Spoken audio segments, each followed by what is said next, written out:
How quickly do you judge someone by their face? Don't deny it, we all do it. The question is, how fast? Care to find out? I'm Jon Freeman, and I study how the brain extracts information from faces. Yep, see? You're doing it right now. Faces are special in the sense that they provide really significant information about other people within 100 milliseconds. That's faster than the blink of an eye.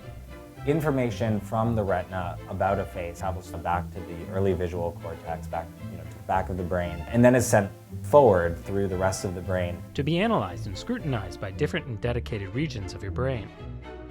That you can look at a face for less than a second and assess gender, race, age, emotional state is an evolutionary feat. Now, it's also interesting to consider why we may have mechanisms in place to judge personality traits just as quickly. To understand exactly how we make these snap character assessments, using an fMRI machine is, well, a no-brainer. When neurons in a brain region start to activate more, oxygen and glucose have to rapidly flow in, and using fMRI, they'll highlight with colors what brain regions are involved in a particular kind of task or correlated with some kind of perception. For example, if you perceive a face, your fusiform cortex will light up.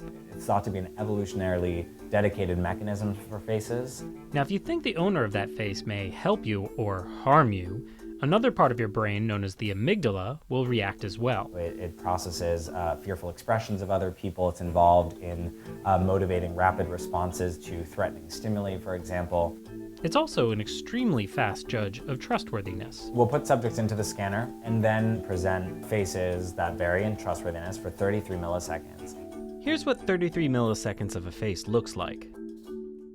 Did you catch that? No worries if you didn't. The test subjects didn't either, and they didn't even know it was coming. So within those 33 milliseconds that we presented a face, it hit early visual cortex and started feeding forward, and was able to, in this case, modulate amygdala responses. But the part of the brain that helps you to actually consciously see that face, the fusiform cortex, wasn't activated. So it suggests that the brain can process the trustworthiness of a face without even perceptual awareness, so without even being aware that a face is being presented. The exact neurological mechanisms that allow us to judge a face before we can consciously see it have yet to be discovered. But Dr. Freeman is inclined to believe that our rapidly responsive amygdala could just be tinting our view.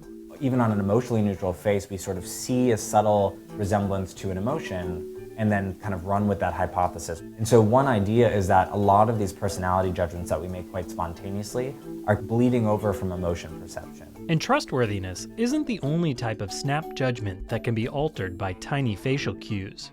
It happens with gender perception too.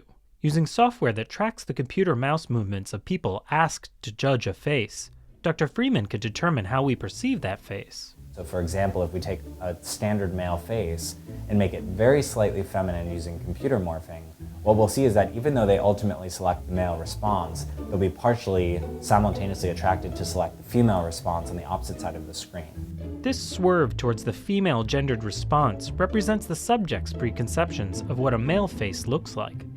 And while it only lasts a few milliseconds, it can have real-world consequences. What we did was we presented male and female politicians' faces, so these are real politicians' faces. And what we showed was that that kind of slight swinging towards the male response before hitting female was significantly predictive of her electoral failure, particularly in conservative states.